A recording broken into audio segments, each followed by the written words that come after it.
Hello, everyone. Thank you so much for joining my channel. My name is Shanae Cartwright, and I am a chaplain. And I also am the founder of Triple B Effect Brains, Beauty, and Business, where we empower women of faith to be the best version of themselves. Today, I wanted to talk with you all about my experience or my first encounter with death. If you've clicked on this channel for that information, keep on watching. I've always been told that you will always remember your first death. And I would say that that statement is pretty accurate.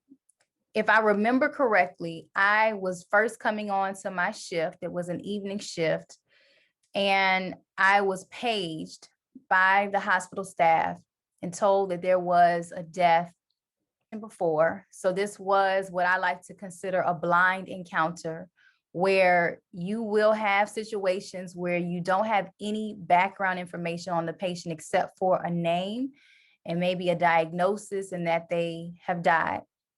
So I walked into the room. Of course, I used courtesy. I knocked on the door. I announced myself. And what I saw was the patient in the bed.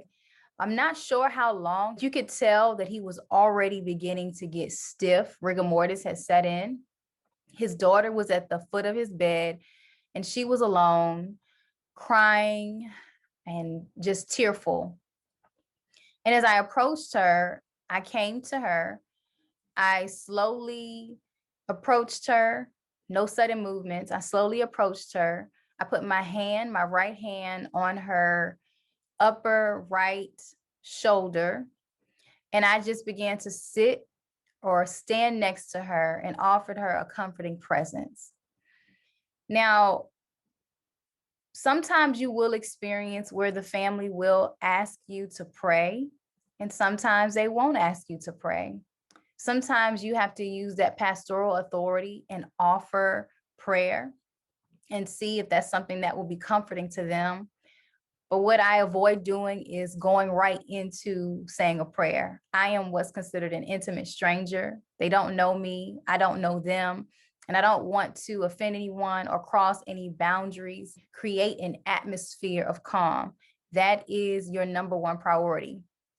The experience that I had with my first death, I would say it was peaceful.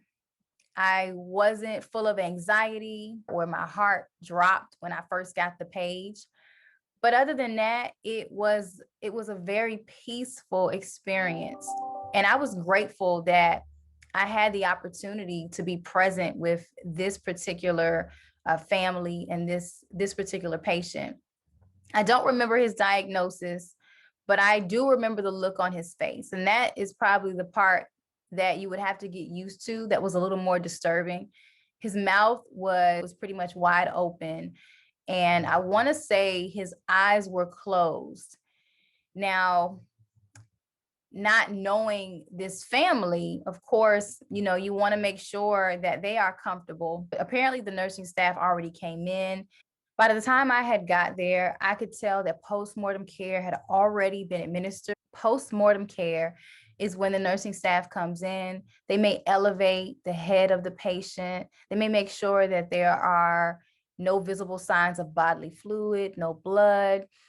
They want to make sure that all cords and bags are gone and out of view at least, and that the patient looks very peaceful and comfortable. So when I walked in, that's exactly what I saw. I saw that the patient was at peace, comfortable. They may even at times fold the hands if they are able to, just to make it appear as though the patient is sleeping.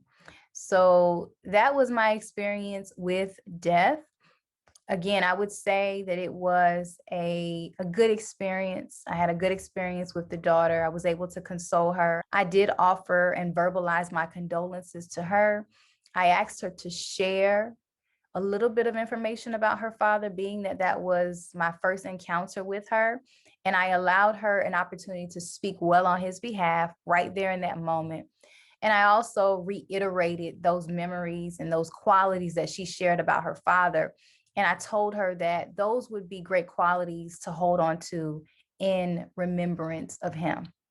If you have any questions, if you would like maybe to comment below and let me know what you're thinking about my experience, or have you ever experienced your first encounter with death? Maybe it wasn't in a clinical setting, maybe it was at home with one of your relatives, a family member, or a loved one. Please comment below and let me know what that was like and how you were able to get through that. Again, my name is Shanae Cartwright. I am the success strategist. Thank you so much for watching. Again, this is Shanae Cartwright, and always remember that a mind change equals a life change.